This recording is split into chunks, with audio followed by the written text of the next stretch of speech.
5 dahilan na nagpapalabo ng tattoo mo nang hindi mo napapansin. At yung panghuli, ang marami sa atin ay madalas itong ginagawa. Una, sobrang lotion o maling produkto. Ang akala ng iba, mas maraming lotion, mas maganda. Ang iniisip nila kapag marami silang nilagay na lotion, mas mabilis gagaling yung kanilang mga tattoo. Pero madalas nagiging dahilan nito kung bakit mas lalong tumatagal ang pag-heal ng ating mga tattoo. Hindi kasi nakakapasok yung oxygen, which is yun yung talagang kailangan ng balat natin para tulungan magpagaling. Yung mga moisturizing lotion na yan, ginagamit lang yan kapag ang balat natin is masyadong tuyo o dehydrated. At kapag ang isang lotion ay may halo ng alcohol, fragrance at whitening, isa pa yan sa nagiging dahilan kung bakit nagpe-fade ang ating mga tattoo. Pangalawa, madalas na pagligo na binabantuan ng tubig na mainit. Kapag ang ating mga tattoo ay bagong gawa pa lang, hindi talaga advisable na maligo tayo ng may banto ng tubig na mainit. Pwede naman nating patayin yung lamig sa tubig, pero konti lang, wag masyadong as in yung talagang mainit kasi nag-o-open ito ng pores sa balat. At dahil nga hindi pa settled yung ating mga ink sa loob ng balat, kapag ka bumukas ang pores ng ating balat, ay maaaring lumabas ang ilan dito at nagkukos nga yun ng pag-fade.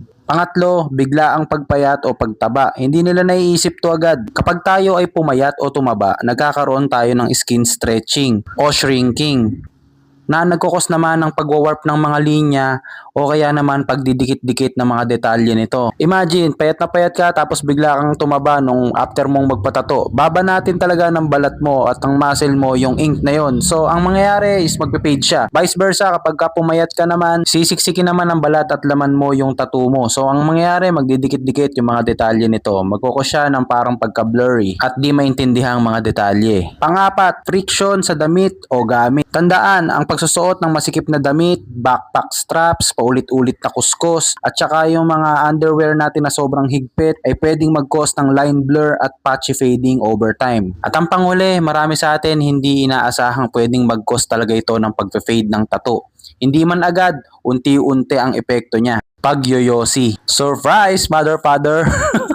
Paano sinisira ng yosi ang tattoo? Number 1, humihina ang blood circulation. Ang nicotine ay nagpapaliit ng blood vessels. Mas kaunting oxygen at nutrients ang napupunta sa balat, mas mabilis ang pag-fade ng ink. Number 2, mas pangit ang healing kapag bagong tattoo. Mas mataas ang chance ng patchy ink, uneven lines at scarring. Number 3, mas mabilis tumanda ang balat. Yosi equals skin aging. Kulubot plus dry skin, malabong detalye ng tattoo. Mas madalas mag-retouch. Yung tattoo ng smoker kadalasan mas maagang kumukupas kumpara sa hindi nagyoyosi. Hindi naman ibig sabihin bawal na bawal, pero kung may fresh tattoo, pwede mo namang iwasan muna ang yosi kahit 1 hanggang 2 linggo. Kung di kaya, bawasan hanggat maaari. At tip para sa mga nagyoyosi, uminom ng mas maraming tubig, gumamit ng proper tattoo aftercare, sunscreen pala